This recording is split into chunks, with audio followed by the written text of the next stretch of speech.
Welcome back to another episode of the Collective Clicks podcast. Today, I will be joined by Garrett Cragen from our paid media team, and we're going to talk all about landing pages, 5 things that people are doing wrong and how they can do them right, and then 4 things that you can do to be exceptional with your landing pages. I think there's a ton of value in this episode, especially at the end, so enjoy and let us know if there's anything that you want us to cover in future episodes. How are you doing today, Garrett? Doing good. How are you?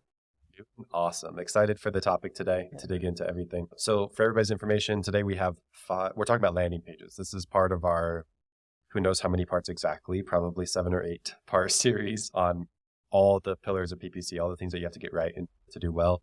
And the topic for today is landing pages. Landing pages are one of the biggest places where I see issues when I'm doing audits on accounts of people that are coming to me and basically saying they're not getting the success that they're looking for with PPC. So as for the topic today, we do have Garrett, our research and development lead, product lead, manager of most people in the company, like whatever we want to call him, superhero. Yeah, so we're going to talk over 5 specific things that we keep on seeing in these audits that people are getting wrong and how you can fix those. And then to end, we're going to talk about 4 things that you can do that even your competitors aren't doing. So the beginning is just like, how do you get on par? And the end's about how do you actually accelerate ahead of what your competitors are doing so you exceptional results by doing things exceptionally. So let's get started. So number 1 on most common things that we're seeing that people are doing wrong, page speed is still a huge issue for landing pages. You want to elaborate on that? Yeah, people are very impatient and they expect a quick load speed, especially on mobile. And we see consistently that businesses don't do a great job of keeping their pages lean and quick. And that has a huge impact on how that page performs.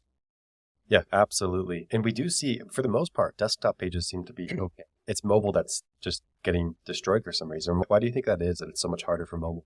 I think people still build out their designs on desktop, and so they optimize it for how they're designing it, and they just forget that most of their traffic is going to be mobile. And so I think that with the power difference of a phone versus a desktop, it just needs a lot more refinement and attention to have that page perform well. Whereas on a desktop, it can load faster because it has a bit more processing speed. Yeah, that totally makes sense. And is definitely really interesting. I think a lot of people would pay a lot more attention to this if there was a metric to measure. I don't even know how to measure this, but this is pay-per-click advertising, right? For each individual click. Right. And so many times, I don't think people realize how many of those clicks you buy. And then people bail before your page loads. So you still paid for the click and then they didn't actually get to see everything else. So I actually built out a metric like that for one of our clients. I called it the cost per non-bounced visitor. So you can import bounce rate from other sources and then your cost, and then you can estimate our cost per non-bounce visit. And if your page doesn't do well, it'll have a high bounce rate, and that kind of gives you that metric. And just to define bounce rate for people, it's when a visitor comes on the page, spends under, 1 second? I thought on it was the sessions. Is it under 1 session? Yeah, I think. I always forget this metric. Yeah, bounce rates. It's one of those weird ones. I actually think it's a really common misconception in this industry, actually, too. We've had some clients judge our pages too much on bounce rate. But let's just say you were running traffic to your home. And now you run it to an action, like a single action landing page.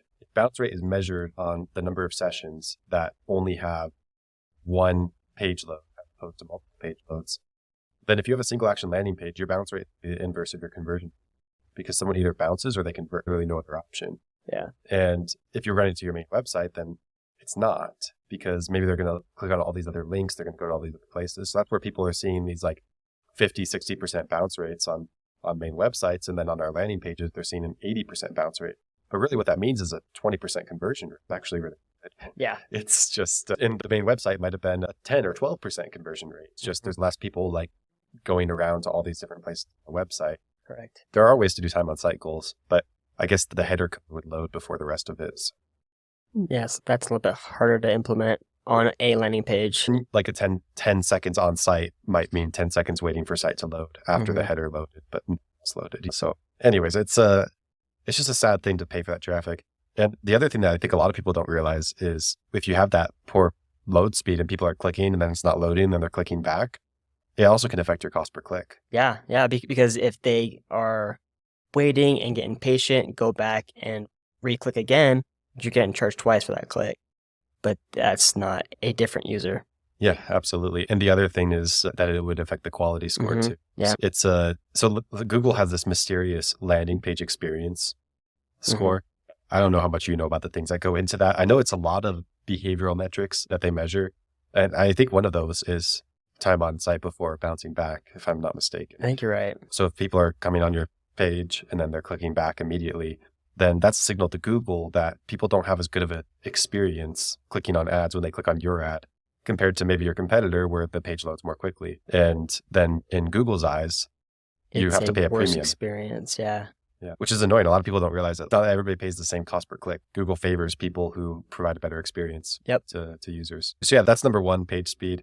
What are some things that people can do about it? Like, why is it common for page speed to be so bad? In general, what I've seen is it's due to the images that are on the page being too big. So it's very easy to just reduce the size of those images or even taking off videos if they're not essential for the experience, because those take up a lot of space and they load pretty slow. So that's where I see the biggest impact is in reducing the size of those image and video files. Yes, absolutely. And I think that's definitely a big area for improvement. We've seen other things like we used to use a form software, for example, that would slow things down with an embedded form. This is really common with CRM forms. If you're just like throwing your Podio code on that site, it can be really slow sometimes. From a page load speed standpoint, Salesforce, same deal. There's also, for anybody who's interested in improving their page speed, there's a tool called Google Page Speed Insights that basically breaks down everything that could be wrong with your page speed. So it's cool. Although there's specialized developers that work on this stuff and definitely know all the ins and outs of optimizing a specific page. One other technique I would share is lazy loading. We implement on our pages where if you do have things that load more slowly, you can decide the order in which you want them to load. So you don't just load everything all at once. And where you'd be better off maybe loading everything and then loading the video after, especially if it's like you have to scroll down to find it or something like that. Just so people have a functioning top of the page before the bottom of the page loads or something like that. Correct. Yeah, that's huge. Absolutely. What would you say people want to shoot for on their page load speed? How do they know if they're doing well or not? I think the best benchmark is that page speed insights that you mentioned that gives the score out of 100. And on mobile, I think a good target is probably 80, just because the average of that device, 80 is going to be pretty strong. On a desktop, I think it's very doable. Being over 95 is probably very doable. Yeah, absolutely. Yeah, the only caution I would give to this is I've seen some people who are like completely obsessed with page speed. Yeah. To the extent that their landing page doesn't have anything good on it either. Correct. It's huge. If you want the fastest page speed, you would just have HTML thing that says like, please send me your information. Yeah. Or like we buy houses lead form, and that's it. Yeah. Be fast, but no. Not even a lead form. You just put like an email or a phone number. Yeah, so just people a can contact click. you. Yeah. So that could work. Because a form would be slow. But yeah. Anyways, it's not all about page speed. There are people in this industry that preach like page speed is like the most important thing. And it's like important. I would definitely say it's important if you're going so far that you're hurting your page in other ways because of page speed. Another example of this is like analytics and tracking codes and things like that. By the time you put like conversion tracking in and you Google Analytics, and you might have even some additional tools that track keystrokes or whatever the case is, we'll talk about some of that stuff later. That stuff all has a negative impact on page speed. Yep. But it also has a positive impact. So it's kind of balancing those things, I think, too. Totally. So that was number one. Number two here is optimization for mobile. I want to jump right into this one just because it branches off from the page speed. Like a lot of people, because they build it on desktop and then it's adapted to work for mobile, it's not efficient or used for mobile. That's where a lot of people say mobile first is the way to design today. And where I think it's close to 80% of our traffic. Does that sound right to you? Probably last time. 75 to 80 Yeah, is mobile. Yeah. Yeah, so like a lot of our traffic is mobile. I think that makes a ton of sense. Just people work on computers and people always forget that. But what else in terms of mobile are people getting wrong? I think a big best practice in how your page performs is having things, the most important parts of the page, be visible above the fold. And that fold is like where people's screen ends. And on mobile, that looks different than on desktop. And so it's important to have your form be higher up on the page on mobile, because it might not be if you're doing the design on desktop. It's just a much smaller screen. And so having the important stuff packed up on the top is very important on mobile, and people always forget that. Yeah. A simple test for this, just to make this like black and white. If you pull up your website on your phone and you can't see the form and the button to submit the form on your screen without scrolling, then it's probably a problem. That's bad. Yep. Yep. I know it's like the default with Carrot sites because they have all that text beneath the headlines and everything. And on desktop, it works because the text is on the left-hand side and the form's on the right-hand side. But then you pull it up on a phone and all that text is the entire first screen and there's not even a form. So that's a good example. And actually that's number 3 here I is know. the form above the fold, which is true for desktop and mobile. Although I think you'd be surprised how often I find this audits that people have like the forms at the bottom of their page Yeah. or something like that, which is just not standard. Because you'd be surprised. I think everybody, when they design a landing page, they just picture someone just going through and reading all their landing page. They're not going to read it. They don't. The vast majority of form submissions are people who just clicked and then they don't even scroll. They just submit a form right then. Yeah. Do you have a good call to action? And I think having some additional content, if they do scroll, to help towards conversion for those people that need more convincing, I think it's good, but you do lose conversions if you don't have a call to action immediately available. Even if they are going to load everything, at least they understand from the very beginning, this is the purpose of the page. I'm Yep. supposed to do this. Yep. And then they're thinking about that the whole time. Am I going to do that? Yeah. Anything else about the form being above the fold? No, I think that's a good summary of that best practice. Cool. Let's talk about call to actions. Should somebody have a phone number on their landing page? Should they have a form? Should they have both? I think it's probably best to have both. In all of these things, I would say test it, but I would start with having both because people have different preferences. Some people don't like talking on the phone, and some people want to like explain their whole situation and talk to a human and not wait for like an appointment. So I think having both is beneficial to maximize the audience's response by having like a method of contact that they prefer. Absolutely. And I've seen probably the biggest one that I don't like is when someone just has like a form only and they don't have a phone number. Because some of our clients that, like, when we do track the quality of phone calls versus form submissions, the phone calls are better quality on average. You just picture this, you have a motivated seller, they're looking at the form, they're looking at the phone number, and they're choosing, I want to call someone. Yeah. Probably means that they like want an answer now. This is important. They have more urgency, more motivation. Mhm. Also, all you have to do is answer your phone. Yep. And you've made contact. So just automatically through that, if they did a form, then there's some chance that you're not going to get hold of them. Decent chance, really. Yeah. You got to answer your phone. That's another issue Yeah. in and of itself that some of our clients have. But I think that's really valuable. But where I've seen some people go wrong is they notice this and they say, I'm getting really high quality phone calls. So they think if I can make all my leads phone calls, then I'll have higher quality leads. And I don't think it's exactly true because I think it's the selection of someone who was looking at the form and they decided to call that makes them higher quality. Whereas if you just make it call only, It's the same audience either way, yeah, it's the same people. They're just being forced into that action. and you have a lot of drop off that way. Whereas they'd be willing to submit the form. Yeah. So anyways, that's with just a phone call to action, you definitely have less. But I think you miss out on some leads that you can guarantee contact with if you just do all right. And then the last item, the form length. Any comments on that? I think we tend to get a little bit greedy as marketers where we want everything up front, even if that ask isn't necessary for that lead to be qualified and contacted. It's important to only ask for what you actually need and not ask for things that you want, because the longer a form gets, the less likely it is that form gets completed and submitted. There's so much research that supports this. We've even seen this for our own clients where we have longer forms versus shorter forms.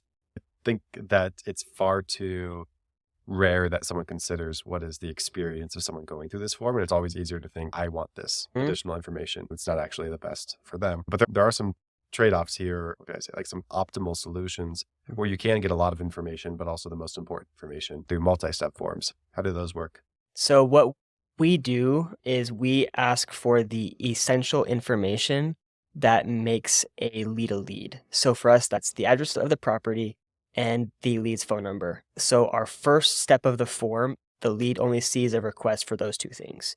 And then that gets fired off to the client. And then once that step is completed, then they're sent over to a different page where we ask for the nice to know information, like their timeline, the house's condition, what they are wanting as an offer, what they would take as an offer, those kinds of things. But that first step, we ask for the bare essentials. And then once that's captured, then we ask for things that we're okay if they don't give us, but they're nice to have. Yeah. And How many people end up filling out the whole thing? I think what we see it is our first step is probably about 15%, 20%. Yeah.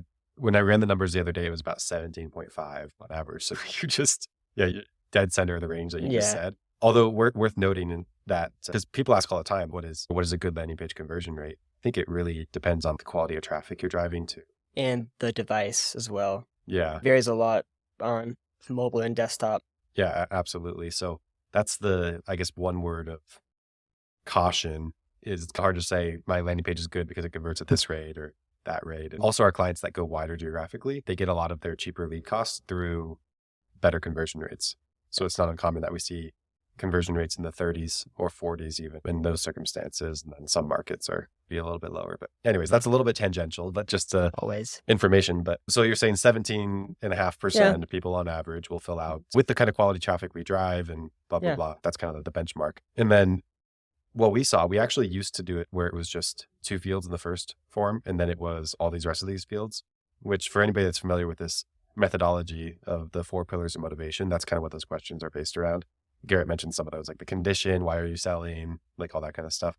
But recently it's been closer to 80% because we actually made it, instead of a 2-step form, like a 7-step form or something where it's just like one question at a time with a progress bar. Yep.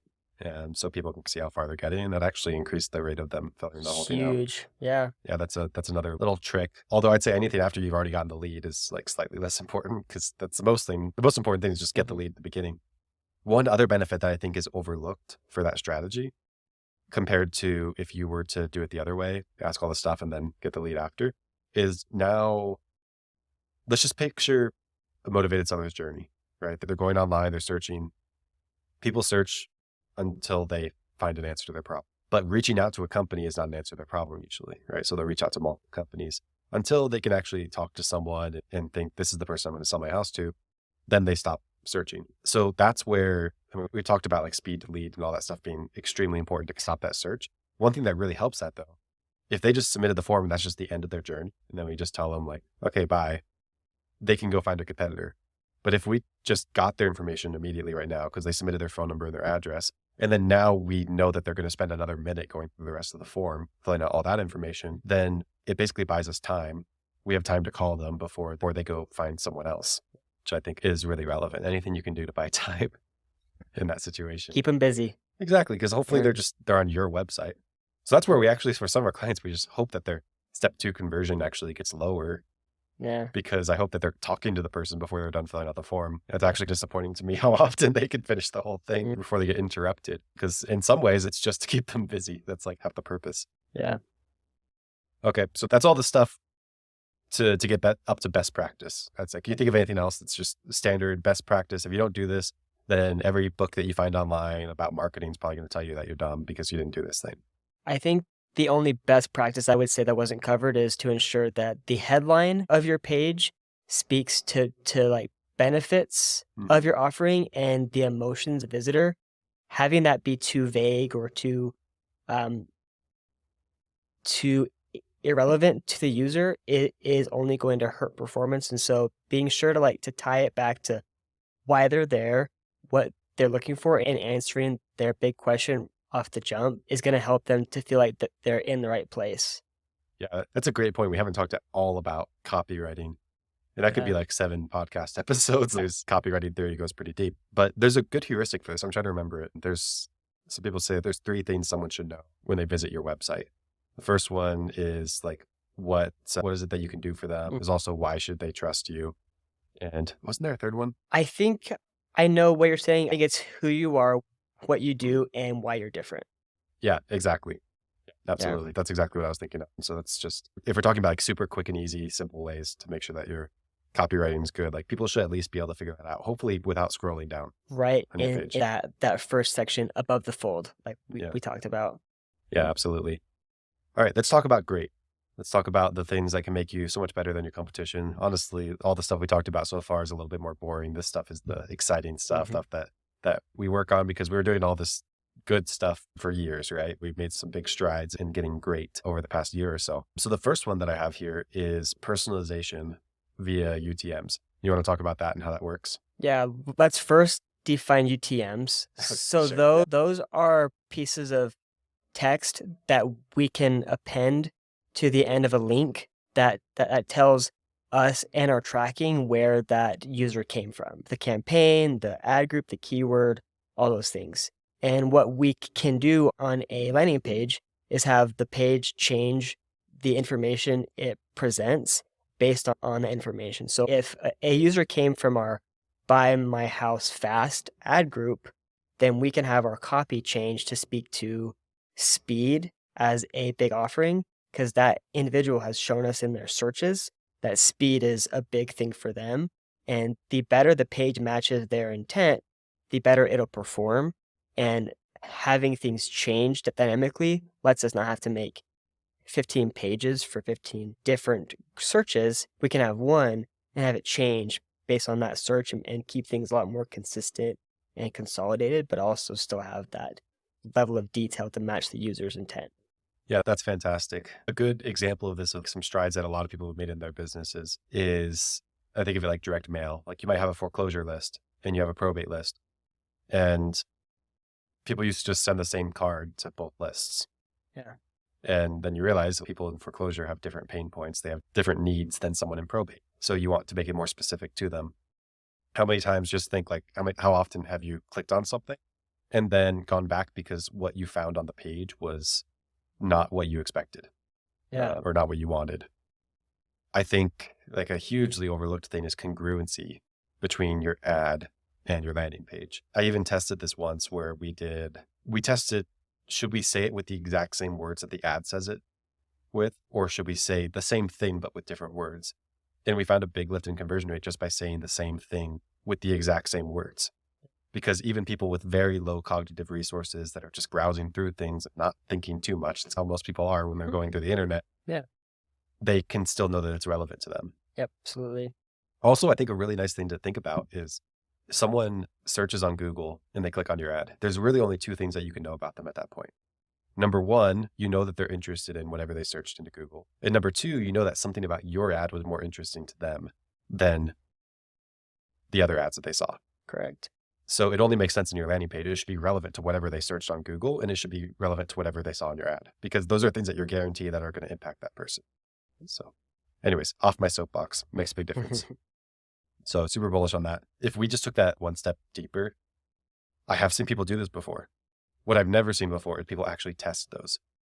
Usually it's, I've decided that for this ad, this is the right headline, because you know as well as I do, and I don't want to get super deep in the weeds, but it's really complicated to actually split test dynamic headlines. Yeah. We don't have to talk about all the reasons, but I've never heard of anyone ever doing that. Yet we have some pretty great tests going on in that way, because just doing dynamic headlines, like you could make your postcard for your foreclosure list and your probate list. It's so much better to have two postcards for your foreclosure list and two for your probate list and see how those perform compared to each other. But it's just like the way Google's built, it's really complicated to pull it off. So another thing that's, I think, really important, and a lot of people don't even know it exists. It's like a specialty. This is people's jobs, livelihood, is something called CRO. It stands for conversion rate optimization. And this is really popular when you get into enterprise companies, big volume e-commerce, like any situation where you have lots of traffic. CRO is a huge piece of the marketing puzzle. Yeah. Don't hear about it ever in the real estate investment industry. So I'm curious, what pieces of CRO would you say are important? Why do you think it's not really talked about in this industry? And what do you think needs to be done there to get better results? Yeah, I think people underestimate the impact of the very small aspects of a page, the color of your button, the text on the button, the order of the sections on your page, how long it is, if there are or are not images in your header, the kinds of words you use, the overall messaging of your page. And so this discipline of marketing focuses on those tests, gathering data around each of those things and how they each contribute to the overall page's performance. And by doing those A/B tests, where there's an A and A/B version of the page and they're each given half the traffic, you can learn, does this button or this button do better? And that can have a huge lift on performance. Like, for instance, one test that we did was we have text just under our page's headline, and it was probably, I don't know, 4 or 5 sentences long. and we did a test where we took out any adjectives and any extra words, and it lifted our page's performance by 18%, just like taking out some words, like a change in the message, just making it shorter and easier to read. And so those kinds of tests can have a huge impact on how the page performs. And what we do is we run those tests in bulk across all of our clients. And so we can gather that data in 1 or 2 days, what would take one investor weeks or months to have the same learnings and improvements. Yeah, I actually calculated it the other day just for fun, just so you know, it's 9 to 12 months. Yeah. Is what it would take our average client to do a split test, which makes sense because if you take 150 times that volume and it was 365 days and we could pull it off in 2 days, it makes sense. But that's insane. You just have to decide this is the test that I'm going to do for the next 12 months. Yeah, is this worth it? And is the way that I chose to do it even the right way? You're just wasting all that time with possibly a 2 losing tests. Yeah. Yeah. So that's, it speaks to the value of aggregation. I think that's why CRO isn't really popular at all in this industry. There's just a volume. I've seen people talk about doing it. I swear to this day, I've dug into a lot of the situations and I have never seen anybody take a test through statistical significance. It's always just, I started with this page and after a month, I felt like it was better. So I went all in on it or something like that. Because getting all the data is so hard. The other thing that's so tricky is getting data for lead quality. The things that you say on your page really affect the quality of the leads. This is like classic example for this. There's a lot of pages out there that say like, for example, the headlines like get a cash offer and click of a button. Really common CRO mistake that you would run that and you'd run that compared to something more conservative. And you'd find that is converting better and you double down there. But it doesn't actually transfer all the way to lead quality because those people are expecting that they click this button and they have an offer pop up on their page. It doesn't happen. Yeah, or things like best offer guaranteed. Like people going to that are going to want a higher offer than people with the offer being like speed of an offer or a fair offer. That's going to bring in possibly fewer people because it's a bit more qualifying. But the ones who do come through are going to be strong. And so that's a thing that people, like you said, often miss is just the confusion of volume and quality, and your page can have a huge impact on that. Yeah, absolutely. The last podcast episode we did with Sean, we talked about this concept of anytime you write creative, it has 2 purposes. The first one is to convert. The second one is to qualify. The real thing that you want to measure is basically like the qualified conversion rate. Like how many of the right people does it get across the finish line? Not how many people does it get across the finish line. Yep. Yeah, same thing happens in ads, right? Dollar, all that stuff. In ads, it gets more people to click, but it's not actually good. The right group. Yeah, so you have to be really careful what you're measuring, what you're optimizing towards with CRO. I've seen like some of the agencies that do branch into this stuff, like with their ads, they do more ad testing and stuff like that. I've seen a huge bias towards whatever converts better, but not qualifying because I think it's just what marketers do. Like it's that standard. There's always this friction between marketing and sales. Yeah. And I think it's just because they care about different metrics. You know, the only way we've been able to solve that is by measuring our marketer based on sales. Yep. It helps. All right. So that's it for CRO. Up next is address and phone verification. When we talk about lead quality, there's multiple aspects. Is there the right person behind this lead, which is an important aspect of lead quality. But then there's also, are we even getting the right information? That's an important aspect of lead quality. Is this address a real address? Is that phone number a real phone number? What can be done to help improve the rate of getting quality leads through the forum? Yeah. So we use a couple of tools to ensure that we get the correct address. So our form is integrated with the Google Maps API. So if ever you're like going into, let's say, buying things on an e-commerce site and you type in your address and it autofills to find the right one that you're typing in, that's what we use as well on our forms. And so it helps to verify that it's the correct address. And it also gives us the address in the right format that fits into people's systems as well. That's a very helpful thing. And then we also use a script on our form that validates that a phone number that they enter is the right length, is an actual number, and then that it's an actually working number. So that helps us to avoid people that give a fake number because they don't want calls or they're just looking for like just a quote and not taking actual action on it. So it helps us to give actionable data, and it also helps weed out like bots or spam that are just entering in just a bunch of just keystrokes to waste your ad spend. Yeah, absolutely. And if we're going to be really honest about what do we do uniquely and what's pretty normal, I think the address validation is pretty popular in the industry. I think it's a good thing that it is. I think it's because like a lot of the stuff that matters most in PPC is not super visible, but this is one thing that's really visible to the client. So everybody fixes that problem Yeah. because their clients care about it and they're asking to have the problem fixed. Yeah. But the phone number validation, I think there's a lot of phone number validation in this industry.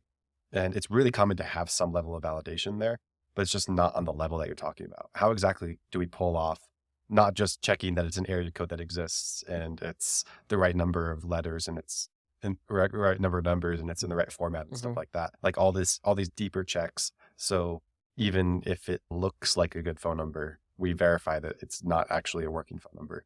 Yeah. So our form is integrated with a service that matches that number with a list of working active numbers. And if it doesn't match that list, then it's given like an error message of this isn't a valid number. Please make sure there aren't any typos in your number. So that's how we do that. Yeah. And for anybody interested, I think it's called phone soap. It's called data soap. Oh, data soap. Okay, Mhm. cool. So if you're interested in that, I don't know why you'd ever want to do that yourself, but if anybody wants to, I mean, take the information, run with it. We tested quite a few ways to do phone number validation. We had the most success doing data soap. All right. So the last thing here, this is like always saving the best for last. This is like personally what I think is the biggest thing that has changed the game recently in landing pages for us. We recently tracked a 27% increase in lead quality to just changing this one thing on the landing page. So there's your whole drum roll and everything. Do you want to talk about lead sculpting, what that is and how you do it? Yeah. So this, like you mentioned, has been a huge win for us by being able to build out our form in a way that it does the qualifying for us. So we don't have to have our clients do as much of the work of asking those questions to qualify the lead. The form does it for us. And what's cool about it is we can dictate what kinds of form submissions count as a conversion in the ad platforms. So it doesn't learn that like anyone that goes through this form is a good lead. It's people that answer these questions in this way that's a good lead. And so we've seen that by sculpting out our responses to route those users to the right questions or the right answers to the questions, it's really helped us to improve how our page performs from a quality perspective. An example of how we use this is we ask people very early on in the form if their property is already listed or not. And we have seen that in general, our clients much prefer those that aren't listed. And so people that answer that it is listed, we still pass on that info to the client, obviously, but we don't pass that on back to Google as a lead. And so that really helps our pages to perform a lot better because they're optimizing for better quality. Yeah, absolutely. And to really understand how powerful this is, I think you have to understand like conversion tracking and how Mhm. Google works. And we've had previous podcast episodes about this where we talk about the game and of PPC right now and how a lot of it is really just figuring out how do you give the algorithm more data and better quality data. And this definitely falls in that better quality data category. And it's great because what I love about it is we don't have to rely on our clients' feedback. Yeah. We love tracking things closed loop, like all the way to they become deals and stuff like that. But we rely on people telling us that information and the quality of that information and everything. If you just do it in the form, then you can give Google immediate feedback and it can be quality no matter what operational issues you run into or whatever the case is. So I think that is super neat and something that people look over. Now this is like in terms of the experience for the person, we have to be clear here. This is one of those things in PPC that's not visible. To just someone going through the form, it's the exact same experience they would have had otherwise. However, where it changes is where we measure things. And I think what a lot of people don't realize is how much measurement affects results. Because when it comes to ad platforms these days, it really is what you measure and what you report to them that dictates the results you get in the future. So I think that's super powerful. So it's not just about us like getting a better number for understanding what our cost per lead is or something like that. It's about giving Google the feedback it needs immediately for it to understand how good of a job it's doing so that it can do better. Same thing happens with leadership in your company or whatever the case is. If you give people bad metrics to optimize towards, then you They'll get hit them. They Yeah. don't, exactly. Yeah. Google will do whatever you ask it to do. And so many times people point their finger at Google. Google gave me this bad lead. It's Google's fault. They charged me money for this and it still wasn't a good lead.